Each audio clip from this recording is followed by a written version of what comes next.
Saudi वली अहद का दौरा मनसूख हुकूमत पर अदम एतमाद है। फैसला करने का हक अवाम को दिया जाए। शाह महमूद कुरैशी की बोल न्यूज़ के प्रोग्राम तब्दीली में गुफ्तगू। मुल्क संजीदा बहरान से दो चार है। क्या पीडीएम ने 6 माह में डिलीवर किया? लोगों को मौका मिलना चाहिए कि वो किस पर एतमाद करते हैं। एक सवाल पर उनका कहना था कि हमारा सामना गैर सियासी सोच से है जो अपने लिए मुल्क को दाव पर लगाना चाहता है। क्या हमने कोलिशन ऑफ क्रिमिनल से बात की है? क्या मुजरिमों से करनी है? इमरान खान ने स्टेटस को चैलेंज किया है और 2 जमाती पुराने निज़ाम को तोड़ा है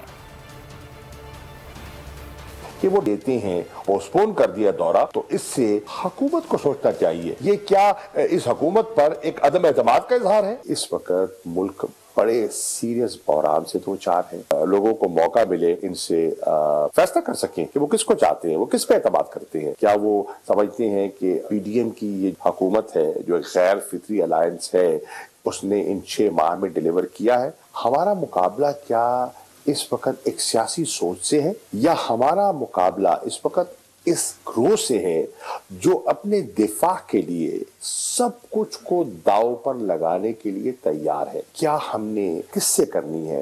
कोलिशन ऑफ क्रिमिनल से करनी है कि इमरान खान साहब ने उस स्टेटस को तोड़ने के लिए एक माहौल पैदा कर दिया है? उन्होंने एक 2 पार्टी सिस्टम के अंदर जो कि एक अरसे दराज से इंट्रेंच्ड था, उसको तोड़ा।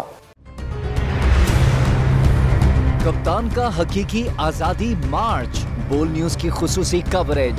ये एक फैमिली मार्च है। हकीकी आजादी मार्च जो है जीटी रोड पर रवां दवा है। बोलने की हक और सच की बात। इमरान खान के कंटेनर के करीब फायरिंग का वाकया पेश आया। फायरिंग से जख्मी, अस्पताल मुंतकिल।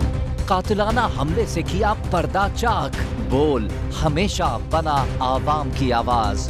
को वेलकम देगा आजादी मार्च के लिए। बोल आगे भी देगा कप्तान का साथ। बहुत अच्छी कवरेज की है। ये मार्च की तो जबरदस्त कवरेज। सबसे ज्यादा रील्स और सबसे ज्यादा रेटिंग के साथ सब्सक्राइब करें और बेल दबाएं ताकि कोई खबर रह न जाए।